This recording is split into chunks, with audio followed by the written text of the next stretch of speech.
Valerie, thanks so much for doing this. Really appreciate it. Tell me about your business. Tell me where you're located. Tell me what you do. Tell me your website address, your social media handles, all that good stuff.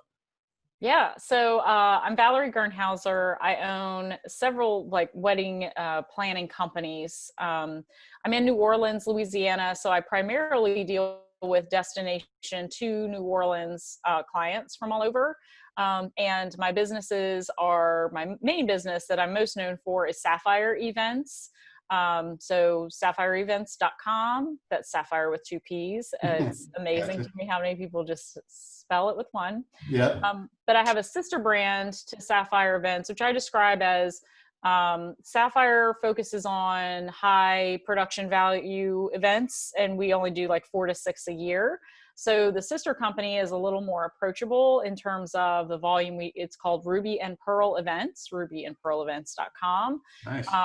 And what we do there are more lovely weddings as opposed to luxury weddings. So basically an a la carte kind of service offering from event management, design, and planning. Clients can come and pick 1, 2, or all 3 services depending on what they're really looking for. And we do 12 to 15 of those events a year. Nice. And then my newest brand is Minimal Matrimony. And what I'm doing with that is focusing on clients that are looking for small wedding solutions for their big day. So I have 2 sort of models that I serve there. One is mini weddings, which is not altogether unlike what I do with my other 2 brands, but it's 50 people or less, and they're looking for a traditional ceremony and reception and dancing, but for just a very small number of guests, but still with a luxury sort of touch point. So they're spending about $1,500 per person. And then micro weddings, where we are pooling the resources of 4 couples together for one day, giving them access to an exclusive venue, really amazing photography, a really well done and beautiful design and florals, but a 90-minute turnaround. So ceremony, dances, champagne toast, cake, and then we second line them out on their way. So yeah, that's interesting. That actually, there's another person that I interviewed that does something similar to what you're doing there. She actually owns I think it's the Barn over in Rome, Georgia. Yeah. And one of the things that, because it's like a $40,000 weekend, right? I mean, it's a weekend wedding. And but what she found is that the people wanted to get in and do it. And weekends where she's free, she does these $4,500 like pop-up weddings, and everything's included. It includes a certain amount of guests, and boom, you get in, you're done in 4 hours, and you're out, right? So that's great, and that's probably perfect timing too, because I think we're going to probably start seeing more of this going on. So tell me, why did you get into business? What was the inspiration behind? Was Sapphire Events your original company, and then you kind of moved into some of the other brands? Yes. So about 10 years ago, in 2010, I got into the wedding industry completely by accident. So I moved to New Orleans to go to law school at Tulane. And my first week of law school, Katrina hit. So the way that the scheduling worked out, law school should happen in 3 years. I ended up taking 4 to finish because of the way the schedules got kind of blown apart by the storm, so to speak. Yeah. So I graduated in 2009, just in time to suffer the effects of the 2008 credit crisis and the sheer lack of jobs. So I had met my husband, who's a New Orleans native, in law school. We were both going through school together, and we got married in 2009 in December. And 6 weeks before our wedding, I got laid off from my small firm job that I was able to find. We come back from our honeymoon. He gets laid off from his small firm job. Like, gosh, well, starting from the bottom, aren't we? And so we felt sorry for ourselves for about a day, and then we started a plan together to just do our own law firm. And I'm not from New Orleans originally. I'm from Pensacola, Florida. So I didn't have a friend and family basis in New Orleans to build clients off of, but he did. So I said, well, Nice. why don't you build clients up through friends and family that you know, and I will, I know about weddings, so I will start wedding planning, and then we'll figure it out from there whenever there's enough business for me to sort of jump back in. Right. So Nice. so I started by working in the wedding business. I worked at a venue. I did some day of coordination for some people that I knew. And then one night, I was 9 months pregnant with my first child in 2011. And I said, well, what am I going to do? I'm bringing this child in the world. I'm still unemployed. Like, the world is just a really hard place right now. I need Yeah. to do something. And I said, well, I need to start my own company for planning weddings. I'm a September baby, so Sapphire is my birthstone. I can call it Sapphire Events and sell it one day when I decide to go back to the law. It can't be after my own name because there's nothing really to sell there. So I said, well, this is what I'll do. And I got so excited, 2 a.m, I was wide awake, and I shook my husband awake and said, guess what? I figured out what I'm going to do. I'm going to start a wedding planning company. I'm going to call it Sapphire Events, and it's going to be amazing. And I'm going to be the best planner in New Orleans. And he was like, okay, well, that's great, but you're hormonal, and I've got court in the morning, so I'd really like to go back to sleep. And then I set out that day and reached out to a photographer that I knew and a florist that I knew, and we did a photo shoot together. I built a website. I had the baby. I wrote contracts, and I waited for the phone to ring. And it took about 3 months before I got my first sort of client that came in. Nice. And then I just sort of built it from there. Yeah. And then did you start the other brand after that? Yes. Some period of time. So when did the other brands come in? Talk to me about that. I know you just started the other two recently, but what about the second one? So Ruby and Pearl, I started at the end of 2015. So I was 4 years in with Sapphire Events, and under the original model for Sapphire, we were doing everything: month of, day of, Yeah. partial planning, full planning. We'll drop off your welcome bags. We'll just organize transportation. Like, I was just doing anything anybody wanted. And what I decided for my future, because I wasn't intending to go back to the law, I really loved what I was doing with weddings. I wanted to really focus Sapphire on being a luxury brand. And I couldn't do that while I was still wearing all these different kinds of hats. Yep. But I'm not in a luxury market. New Orleans has this, I guess, misperception of being this really fancy, like, fun, and well, it is fun. But this really high-end market, and it's not. We do get a handful of really amazing weddings a year in this city, but it's not enough for me to just have all of those to myself. That's right. That's right. So that's smart. It's smart that you realize that. Yeah. Yeah. I mean, I wanted to still be able to capture the people that were coming to us, because there is a need for event management, which is my term for those people looking for day of and month of, and a little more robust service offering there.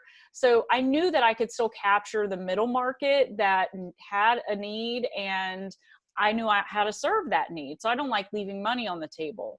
So that's when Ruby and Pearl was born, so I could still serve those clients in that way, and still break Sapphire out to be the luxury brand that it's become. Mm-hmm.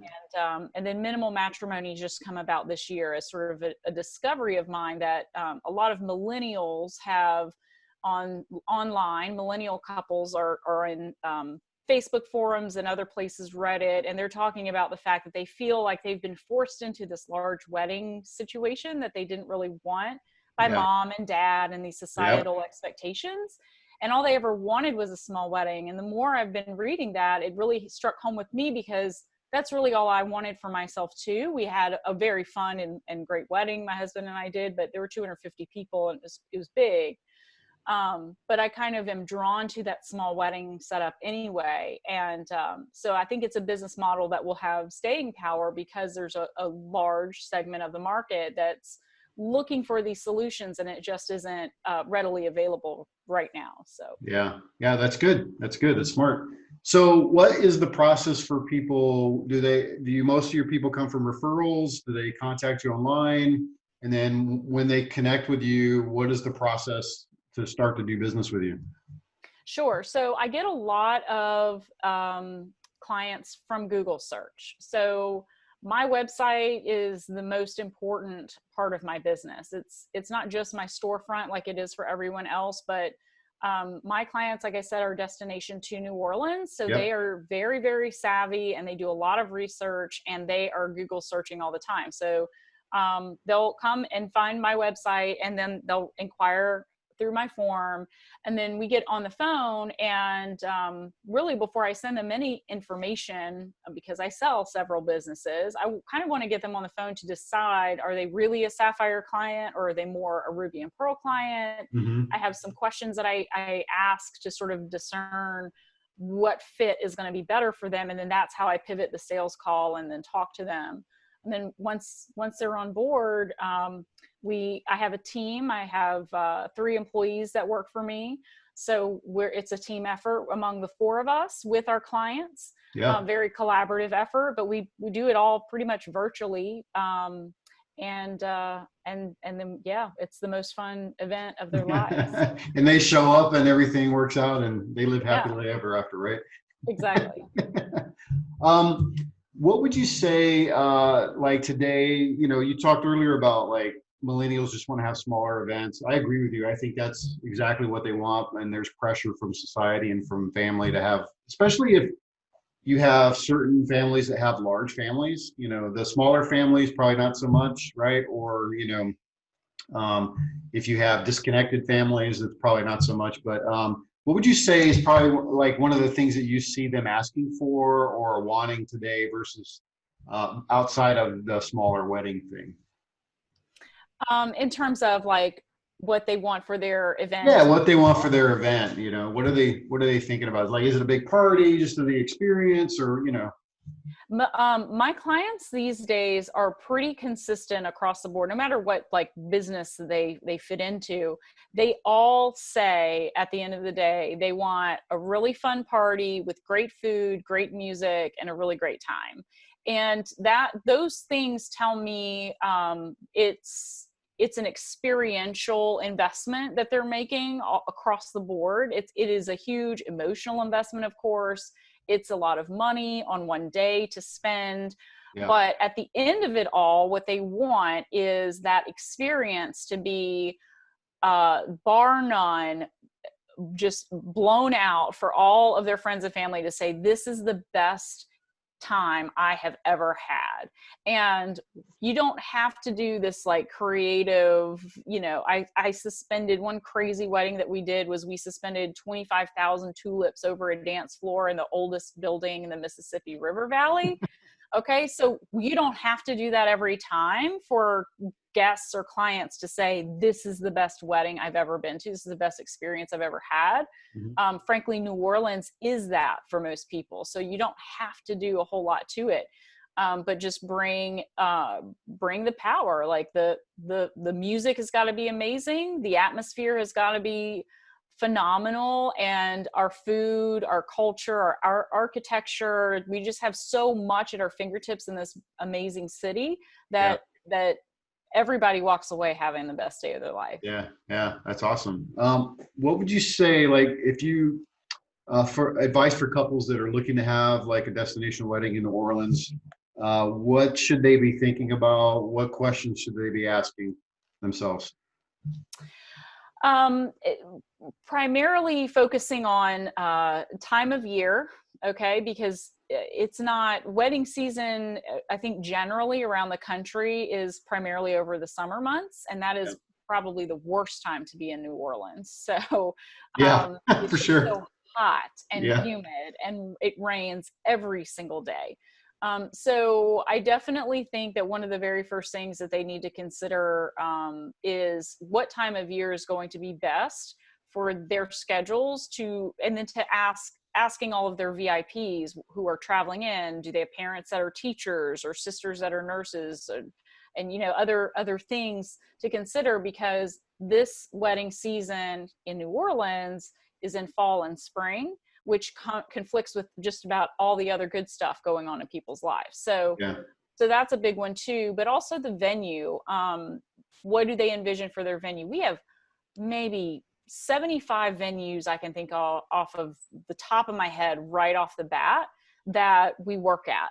75 Yeah, venues. that's a lot.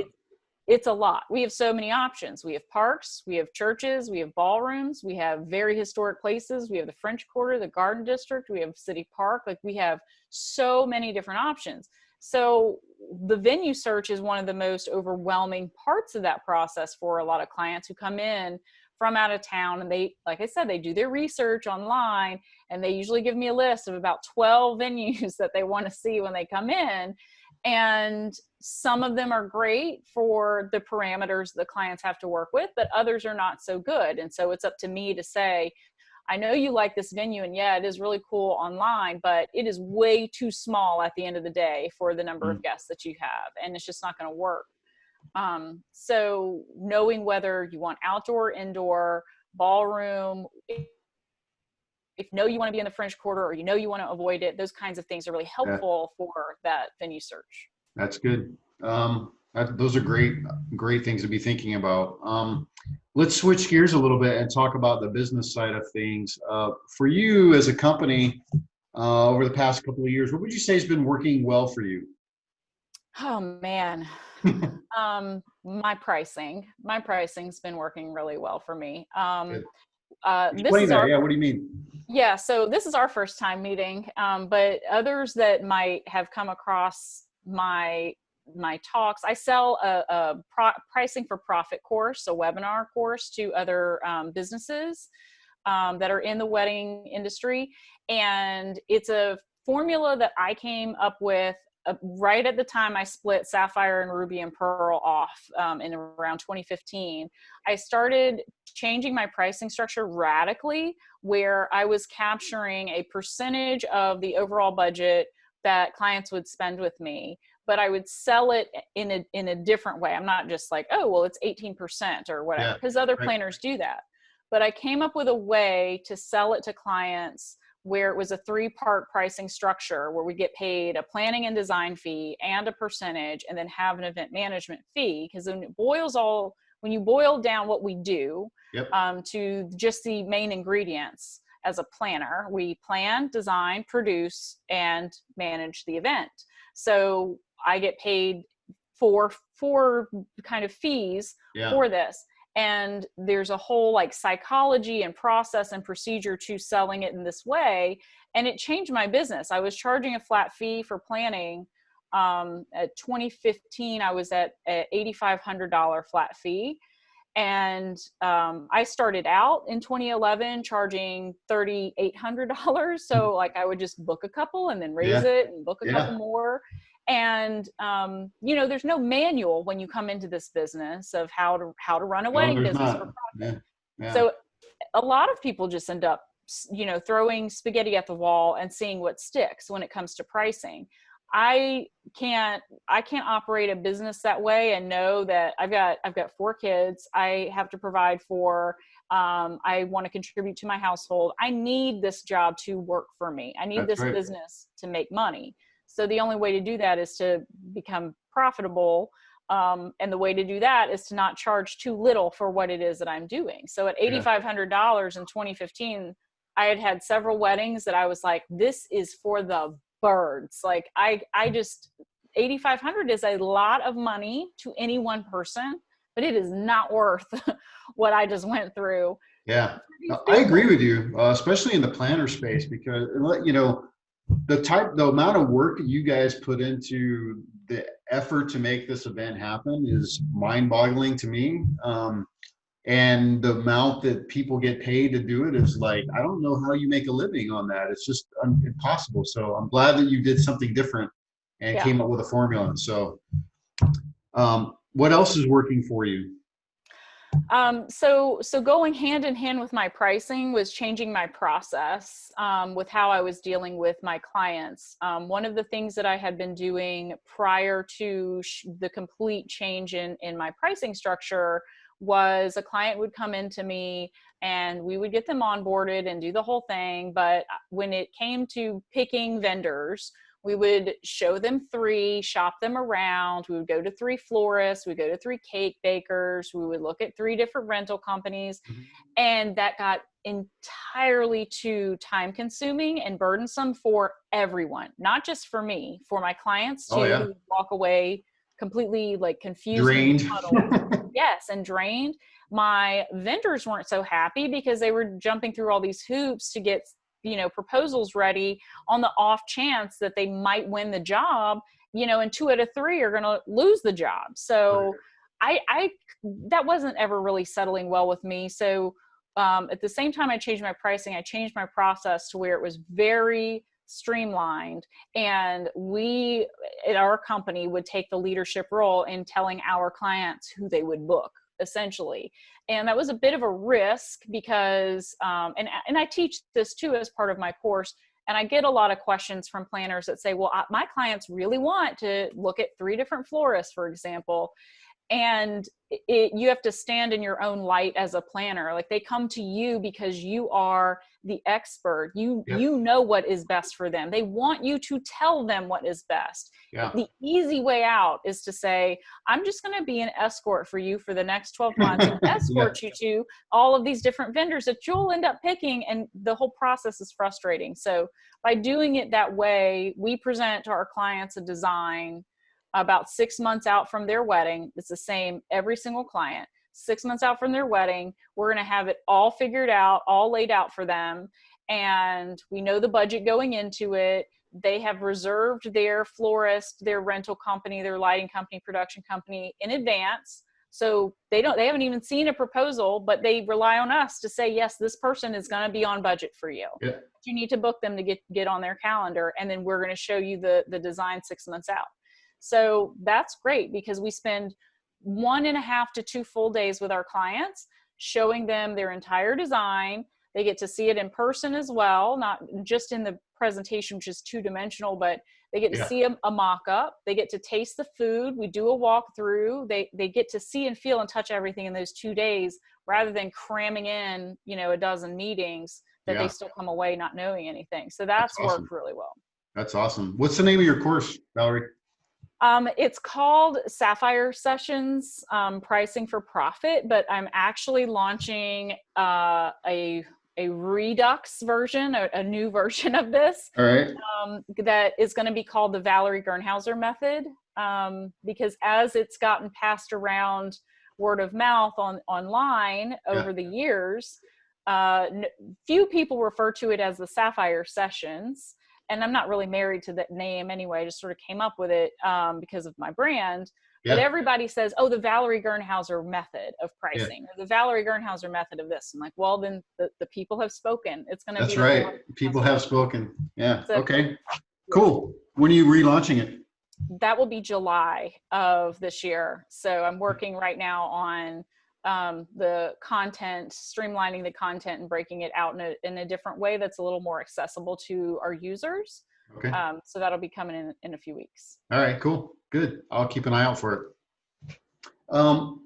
What would you say outside of COVID-19, what's kind of been your biggest challenges over the past couple of years? The biggest challenge is it's always time. It's time to devote to. I feel like I'm just always splitting myself up in multiple different ways, and never at the same time am I able to have all the pots firing at once on the stove. Yeah. So like I said, I'm a mom, so that's a whole other conversation. But as it relates to business, working on my business and working in my business are 2 totally different things.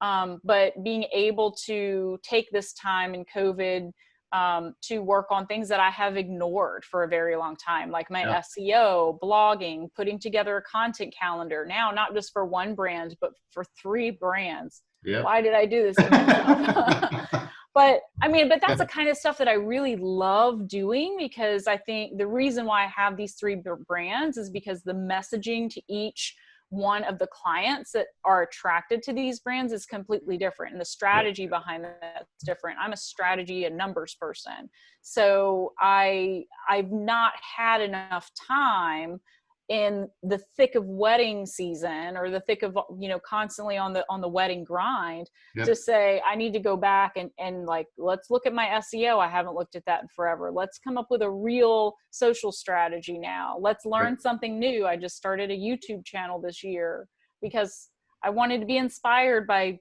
not Instagram for once. And learning new skills. It's like there's always something to do and something to improve on, and time is the biggest challenge to that, because there's just not enough hours in the day. Yeah. Well, I did the same thing. I started a YouTube channel, and this is part of that channel, because you're right. I mean, you got to push yourself. How do you got to get out of your comfort zone and move into a place where you can learn and experience new things so that you can grow. And that was, that was part of it. It's like, okay, Shane, you're going to push yourself this year. You're going to go do this new thing here. I don't know what it's going to look like in 6 months, but this is what you're doing to start. So, right. Yeah. And it's evolved a little bit over the 6 months. I finally got someone to help me with social stuff, because I don't have time to, as much time as I'd like. I found myself, when I first started doing the interviews, I was doing 10 interviews a week. And I'm like, how am I going to like cut clips from these interviews and put them on social? And like, I don't have time to do all this stuff and do all the, normal everyday stuff too. Right. Like, it's crazy. So I get you. The time thing is totally, yeah. The content is good, right? Like, yeah. I'm excited and energized by putting information out in the universe, and that's never going to stop, Yeah. But it is, you're right. It's the time to like, edit, curate, post it. Yeah, but you want people to learn. I mean, I want to be able to share my knowledge. I want to be able to share your knowledge and other people's knowledge, so that others can learn about you and who you are, and also, learn about me and who I am, and hopefully it helps them. And then we discover new relationships and be able to, learn about other people. So, yeah. What would you say, like if you had to go back and tell yourself something I'll say 2015, because that's when you started the other brand. If you had to go back and tell yourself something then that now, what would you tell yourself? Probably the first and only bit of advice that I could give myself would be to just stop sweating the small stuff. Because I still try and tell myself that these days, but really then, because I was so 5 years ago me was really unsure about whether I could make this a profitable thing. Do I need to go back to the law? Do I need to figure out like another path here? Do I need to abandon wedding planning and become an educator? Like, what other things out there could I do? And, you can spiral a little bit with all the what ifs that are little things. What if this client ends up really, really disappointed in what I've come up with for them? What am I going to do then? Mm-hmm. What if this isn't going to make me money? What if nobody's going to buy me at this new price, or I'm 600 times my next highest competitor? What if nobody ever books me again? And that's just normal small stuff. So don't sweat the small stuff, Valerie, from 2015 and 2020. So that's probably what it would be. Just go do it, really, is the thing, right? Because I feel the same, right? It's like you want to try new things, but you start getting in your own head and you start questioning yourself. And, you just go, if you go do it, you see what happens. And if it doesn't work, then you pivot and you do something else, right? Or you change it, right? Until you can get it. Like, I mean, I've been doing the wedding report for 15 years now, and I've pivoted every single year to do something different. Yes, the data has pretty much stayed the same. Some of it has been added and changed, but yeah, I mean, I'm always thinking about how do I provide more value?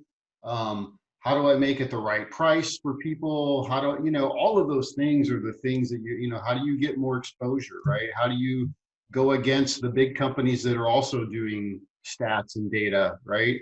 How do you make yourself different? Stand out, add more value, all those things. Yeah, agreed. That's good. Yeah. What would you say? So last question, what's your most inspirational wedding story that you have?